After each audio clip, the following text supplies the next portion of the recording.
Hi everyone. Today we're going to talk about variables. And variables are really important. Think about when you have to keep track of number of life of your character or number of coins you got. Things like that. So let's jump straight away in our exercises because it's much easier to show you how to use and declare a variable than explaining it. Okay, we have to download Learn to Code 2 Playground because we finished Learn to Code 1. As soon as you open it, we are in the chapter of variables and we start explaining the level called bump up the value. The way you declare a variable is very easy. You use a keyword var, which you can see here in pink, which stays for variable. Then you pick a name for your variable, and remember, rules for names still apply. We go quickly to refresh the 4 rules that we learned for names. The first one is starting lowercase. Second one, no spaces. Third one, if you need a space, use a capital letter instead. And fourth rule has to be meaningful. The name encounter is fine because it follows all the 4 rules.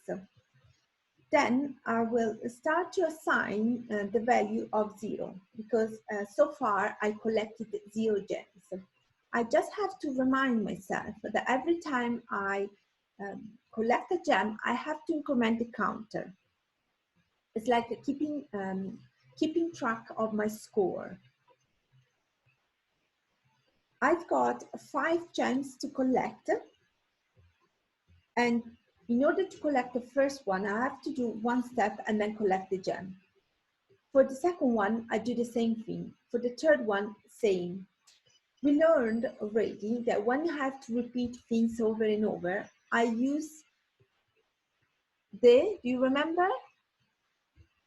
Right, the for loop. I'm going to tap on 4 and I specify that I want to repeat 5 times the code that I'm going to write now. In particular, I do a move forward and a collect gem. But it's not finished because we have to remember now we're learning variables and we want to keep track of the gems that I collect. Now I have to increment the gem counter variable. How can I do? It's very easy. I use the name of the variable, which is gem counter, and then I will assign a value. The value that I'm going to assign is gem counter, so the previous value plus 1. And I'm going to explain you why. I'm taking a screenshot because I want to draw on top of my screen. Let's say that the first time gem counter is equal to 0. Okay. I will run my for the first time, which means that I would do 1 step, it goes here on the first gem, and then I do the collect gem. Now I should increment the counter.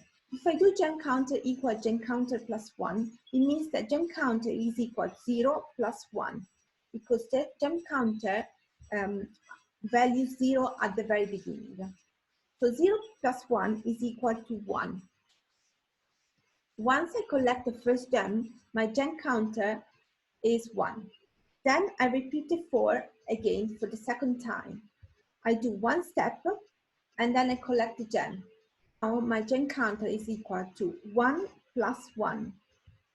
1 because now I already collected the first one. Okay? So 1 plus 1 is 2. I update also my value there. And do another time the for loop for the third time, which means I do another step and I collect the third gem. Then increment my counter. Now my gem counter is 2 plus 1, which is 3. And update my counter also here. Again, because I done just 3 times, I have to do 5 times. So I still have added 2 times. I won't go through this process because I think you get the idea. I just run my code to see if I got the right solution. So I do one step, collect the gem, and then increment the counter. I run faster because I'm pretty confident that this is the right solution. But before we go to the other level, I just want to mention something very important about spaces. You have to be consistent with the spaces when you put the plus. And I show you, if I put the space before the plus, but not after, I will get a big red dot like now.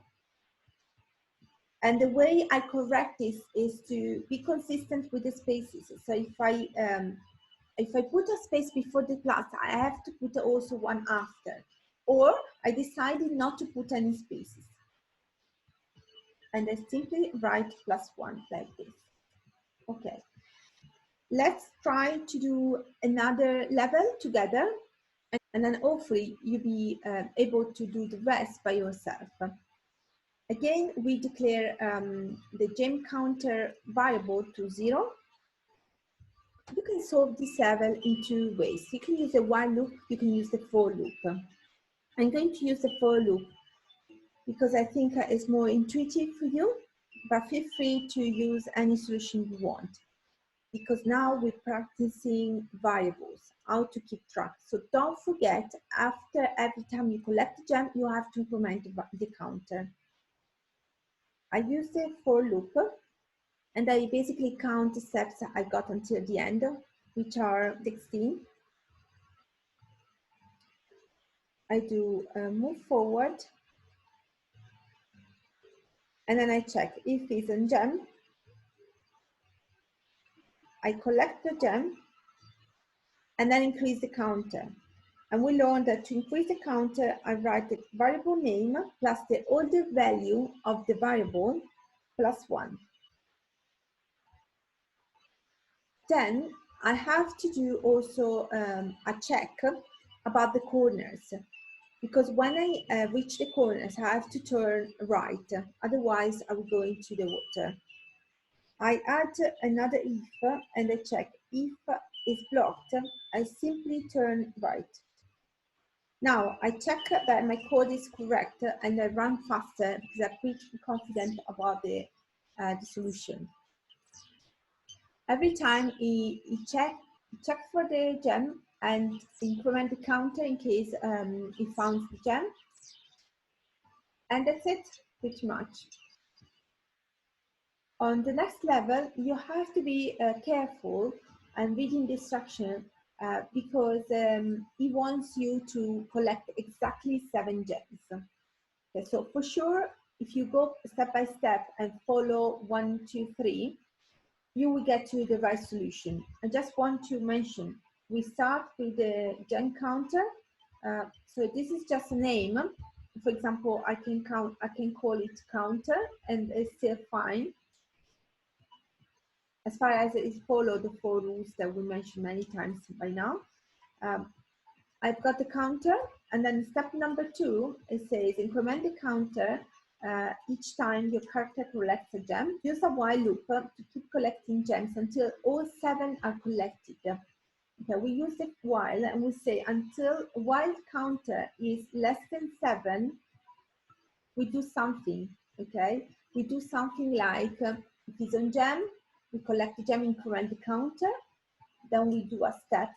But also here, like the level, the previous level, we have to check when byte is blocked. When it's blocked, you have to turn around. I hope this is clear. Submit the solutions to CISO, and I will give you my feedback.